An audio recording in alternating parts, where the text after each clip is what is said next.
À l'occasion du passage de la flamme olympique mercredi 17 juillet dernier, les Champs-Élysées de Saint-Quentin se sont transformés en un immense village sportif durant toute une journée. Un événement attendu par tous les Saint-Quentinois et préparé en amont depuis plusieurs mois. Oui, on y est depuis en préparation. Hein. Thomas Marcilla, qui est le chef de projet, gère depuis pratiquement 6 mois cet événement. Nous, en préparation, on a eu des réunions régulières tous les semaines. Et là, on est vraiment sur le terrain depuis hier matin, hein, à l'installation avec tous les services techniques, le pôle sport et toutes les bonnes âmes qui ont bien voulu être bénévoles pour nous aider. Alors, au niveau du nombre de barrières, je ne saurais pas vous dire exactement, hein, c'est Thomas qui a géré, mais je pense qu'il y a une bonne 500 barrières, je pense, hein, largement. Après, on a tout ce qui est les bouffons, hein, habituels. On a le village associatif, hein, qui est derrière. On a aussi donc en animation, hein, on va voir aussi une animation par les armées. On aura la police nationale, hein, qui sera aussi présente au niveau d'un stade, au niveau d'un stand, pardon, l'EPID. Et après, on a bien sûr tous des clubs sportifs, hein, qui vont proposer des animations toute la journée jusqu'à l'heure décisive du passage de la flamme. Sous un grand soleil, les animations se sont succédées avant le passage de la flamme pour le plus grand plaisir du public, venu nombreux. Alors à Saint-Quentin, je vais faire quelque chose d'exceptionnel, c'est un flash mob géant. Donc à l'effigie bien sûr de la file de Saint-Quentin avec le symbole des Jeux Olympiques.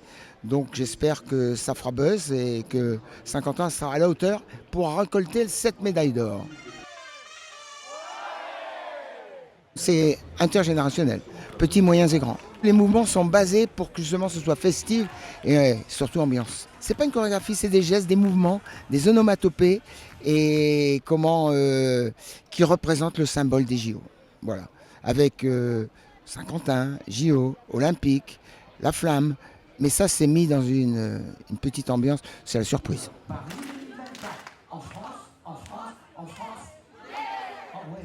De la musique et de la danse, mais sans jamais oublier l'essentiel dans cette journée, le sport et les valeurs que cela représente. C'est un parcours qui a été mis en place par rapport aux JO. Donc l'objectif, c'est de taper sur une tranche d'âge 18-26 ans pour les qui se concurrent, qui se challenge sur le parcours. Donc on a 8 ateliers qui s'enchaînent, donc développé couché, le sac de frappe, burpees, des allers-retours, un peu sous forme de test navette, donc on a 5 allers-retours, ensuite traction 5, et ensuite de nouveau des allers-retours avec les kettlebells. On finit avec le battle rope et enfin on finit par le tir. Le meilleur homme et la meilleure femme, c'est national, hein. On a commencé donc depuis le 8 mai, enfin pas moi, hein, on fait des tronçons de 7 jours. Donc l'objectif c'est que le meilleur homme et la meilleure femme soient donc à Paris après les Jeux Olympiques et qu'ils se fassent remettre une médaille par un champion olympique français.